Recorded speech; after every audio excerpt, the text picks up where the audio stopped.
Sunil ji competition classes में आपका स्वागत है। जैसा कि आप जानते हैं कि प्रतियोगी परीक्षा में जनरल कंपटीशन हो या उच्च स्तर का कंपटीशन हो, इसमें सामान्य अध्ययन जीएस का महत्व बढ़ता ही चला जा रहा है। अब काफ़ी गहराई में उतर करके एग्जामिनर प्रश्न पूछने लगे हैं।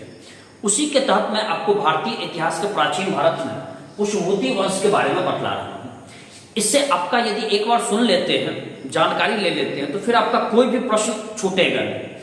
पुष्यभूति वंश के बारे में जाने कि गुप्त वंश जब समाप्त हुआ तो गुप्त वंश के अंतिम काल में अयोग्य शासक के कारण गुप्त वंश धीरे धीरे ढहने लगा।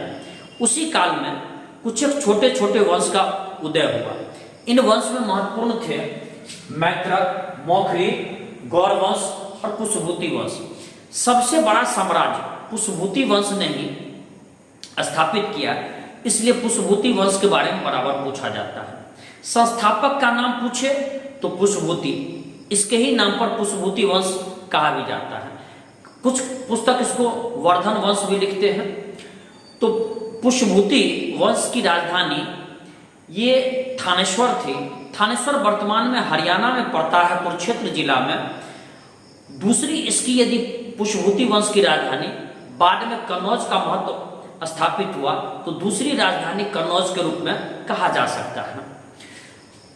और अगली जो जानकारी है कि पुष्यभूति संभवतः गुप्त के सामंत थे।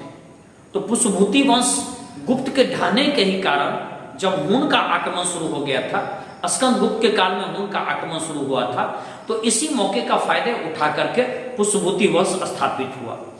पुष्यभूति वंश में एक योग्य शासक हुए, उनका नाम था प्रभाकर वर्धन। सबसे महत्वपूर्ण और प्रतापी शासक हर्षवर्धन थे, लेकिन प्रभाकर वर्धन से पढ़ ले तो थोड़ा और अच्छा होगा।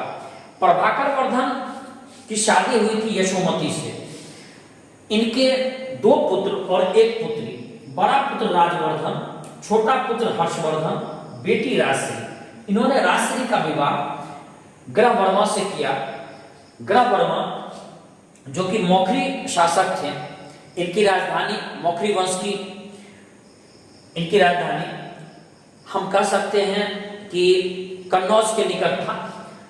इसके बाद ऐसा हुआ दुर्भाग्य से कि ग्रह वर्मा की हत्या देवगुप्त ने, जो कि मालवा का शासक था, उसने कर दिया। अब कोई योग्य शासक, प्रतापी शासक जिसकी बेटी विधवा हो जाए, दामाद को कोई मार दे, तो उस स्थिति में प्रभाकर वर्धन का बड़ा पुत्र राजवर्धन ने अपने बहनों की हत्या की बदला देवगुप्त को मार करके लिया। देवगुप्त का एक मित्र था गौर वंश का शासक, इसका नाम था शशांक। शशांक जिगरी यार था दोनों। शशांक को अपने मित्र की हत्या पर काफी क्षोभ हुआ। शशांक ने छल से और हम कह सकते हैं कि इसने राजवर्धन की हत्या कर दी। प्रभाकर वर्धन का बड़ा बेटा राजवर्धन की हत्या होने के बाद स्थिति ऐसी आन पड़ी कि 606 ईस्वी में मात्र 16 वर्ष की उम्र में हर्षवर्धन शासक बना। हर्षवर्धन पुष्यभूति वंश का सबसे योग्य और सबसे प्रतापी शासक इसको माना जा सकता है। हर्षवर्धन जब गद्दी पर बैठा तो इसने अपना पहला काम किया कि गौर शासक शशांक, जिसने इसके भाई राजवर्धन को मारा था, इसने इससे अपने भाई की मृत्यु का बदला लिया और इसने गौर पर चढ़ाई कर दी। शशांक को मार दिया, भाई का बदला लिया ही, और गौर की राजधानी जो थी कन्नौज पर भी अधिकार कर लिया और इसको दूसरी राजधानी अपना बना लिया। हर्षवर्धन उत्तर के कई क्षेत्रों को जीता, लेकिन जब दक्षिण के अभियान पर निकला, नर्मदा नदी के तट पर पहुंचा, तो पुलकेशिन द्वितीय एक शासक था, इसने हर्षवर्धन को बुरी तरह से हराया। इसके बाद हर्षवर्धन ने दक्षिण में जाने का साहस नहीं किया और यह हर्षवर्धन की पहली और अंतिम हार मान सकते हैं, और फिर इसने दक्षिण का अभियान वहां पर रोक ही दिया। हर्षवर्धन के दरबार में एक बहुत ही बड़े विद्वान रहते थे, इनका नाम था वान भट्ट। इनसे भी कई प्रश्न पूछा गया है। आप कह सकते थे बोरा में भर भर करके प्रश्न पूछा गया है। तो वान भट्ट ने दो महत्वपूर्ण पुस्तक का लेखन किया था, दो महत्वपूर्ण कृति का लेखन उन्होंने किया है। एक है हर्षचरित और दूसरा है कादम्बरी। हर्षचरित में कुल 8 अध्याय, पहला और दूसरा और तीसरा अध्याय में बाणभट्ट ने अपनी आत्मकथा लिखी है। चौथा अध्याय में राजवर्धन हर्षवर्धन राजश्री के विवाह का वर्णन है। 5वां अध्याय में हुन का आक्रमण और प्रभाकर वर्धन की मृत्यु का वर्णन है। 6ठा अध्याय में ग्रह वर्मा की हत्या और राजवर्धन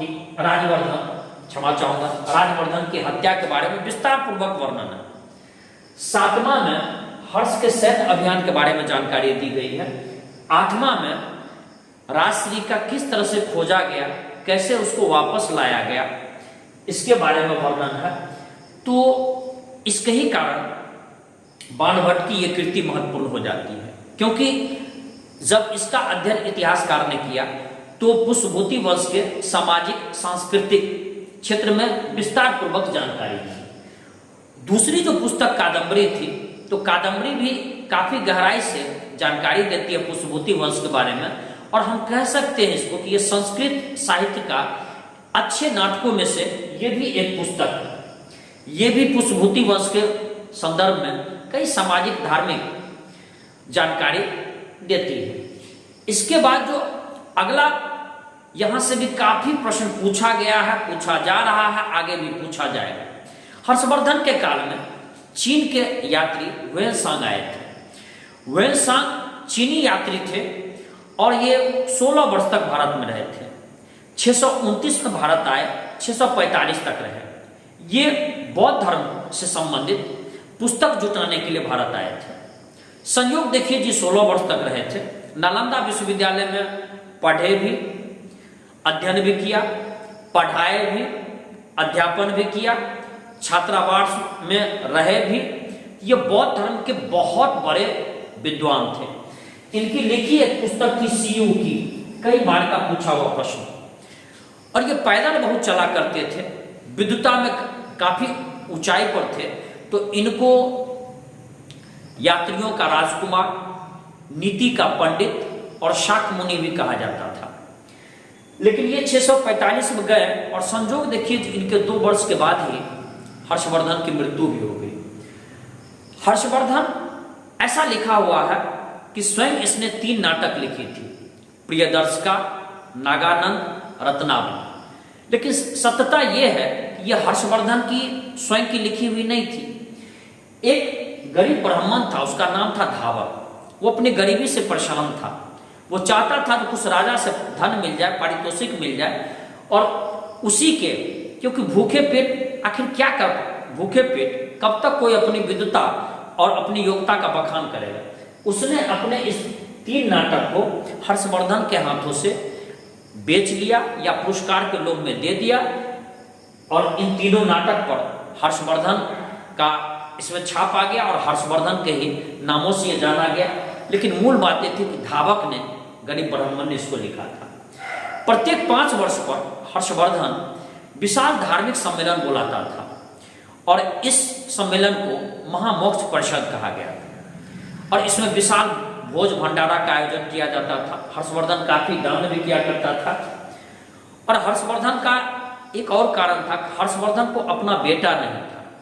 चाहा तो बहुत कोशिश किया, पुत्र की कामना थी, और इसी प्रसंग में इसने विशाल धार्मिक आयोजन भी किया, लेकिन अंत तक नहीं हुआ। हर्षवर्धन की मृत्यु 647 ईस्वी में हो गई। 41 वर्ष तक हर्षवर्धन ने शासन किया था, और पुष्पभूति वंश का इसका शासनकाल एक माइलस्टोन है, इसलिए यहां से बहुत ज्यादा प्रश्न पूछा जाता है। हर्षवर्धन की मृत्यु के बाद पुत्र तो था नहीं, और योग्य शासक भी फिर न आ सके आगे जाकर के, जल्दी ही पुष्पभूति वंश समाप्त हो गई। तो इस तरह से मैं ये वीडियो समाप्त कर रहा हूं। संभवतः पुष्पभूति वंश से आपका एक भी प्रश्न नहीं छूटेगा, चाहे वो सामान्य एग्जामिनेशन हो या उच्च स्तर का एग्जामिनेशन हो। मैं बहुत जल्दी आपसे अगला वीडियो में मिलूंगा।